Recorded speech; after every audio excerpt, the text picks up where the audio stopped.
আসসালামু আলাইকুম। ওয়েলকাম জানাচ্ছি বিসমিল্লাহ কুকিং হাউসে। আবারও নতুন একটি রেসিপি নিয়ে চলে এলাম।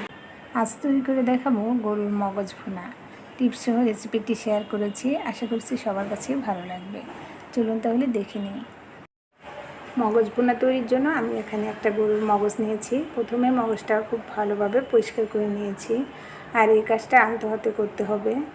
ওপরে যে রক্তের মতো দেখা গিয়েছে সেটা কিন্তু আলতো হাতে টানলেই দেখবেন খুব সুন্দরভাবে পরিষ্কার হয়ে যাবে। তো এটা পরিষ্কার করে নেওয়ার পর আমি এখন ছোট ছোট টুকরো করে কেটে নিচ্ছি। কেটে নেওয়া হয়ে গিয়েছে।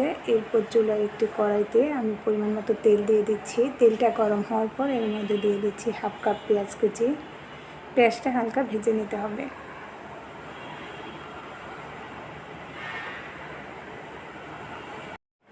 পেঁয়াজটা ভেজে নেওয়ার পর এর মধ্যে দিয়ে দিচ্ছি আমি 4টা সাদা এলাচ, 3 টুকরো দারচিনি আর 3-4টা লবঙ্গ, আর 2 টুকরো দিয়েছি তেজপাতা।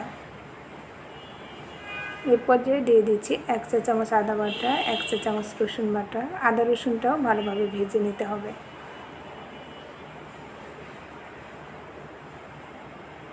দিয়ে দিচ্ছি অল্প পরিমাণে পানি মশলাটা কষানোর জন্য।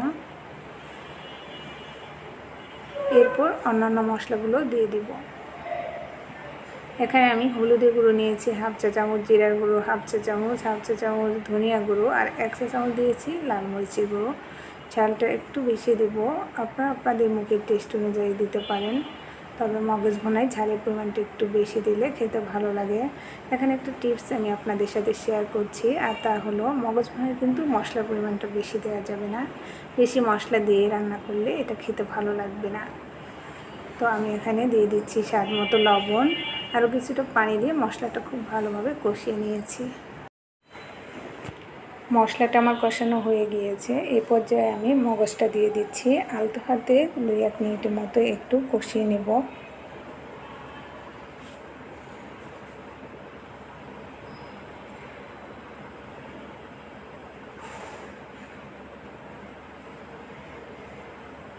দেখতে পাচ্ছেন মগজটা কিন্তু কষানোর পরে আমি 1 কাপ পরিমাণ পানি দিয়ে দিয়েছি। পানির পরিমাণটা খুব বেশি দিতে হবে না, যেহেতু মগজ অনেক নরম, এমনি সিদ্ধ হয়ে যাবে। তো আমি এখন মশলাগুলো উঠিয়ে নিচ্ছি আর দিয়ে দিচ্ছি 4-5টা কাঁচামরিচ। ঢাকনা দিয়ে ঢেকে কিছুক্ষণ রান্না করার পর দেখতে পাচ্ছেন ঝোলটা শুকিয়ে গিয়েছে, আর এটা ভাজা ভাজা করে খেতে ভালো লাগে। তাই তো আমি আরেকটু ভাজা ভাজা করে নিয়েছি, আর উপরে তেল ভেসে উঠেছে। আমার রান্নাটা হয়ে গিয়েছে। আমি এখন চুলা থেকে নামিয়ে নেব। তৈরি হয়ে গেল মগজ ভুনা। দেখতেই পাচ্ছেন কতটা লোভনীয় হয়েছে, আর এটা দেখতে যতটা লোভনীয় তার থেকেও বেশি খেতে মজা হয়েছে। আশা করছি আমার আজকের ভিডিওটি সবার কাছে ভালো লেগেছে। রেসিপি ভালো লাগলে প্লিজ লাইক, কমেন্ট, শেয়ার করবেন, আর আমার চ্যানেলটি অবশ্যই সাবস্ক্রাইব করে নেবেন। আপনারা সবাই ভালো থাকবেন, সুস্থ থাকবেন, আমার জন্য দোয়া করবেন। সেই কামনায় আজকের মতো বিদায় নিচ্ছি। আল্লাহ হাফিজ।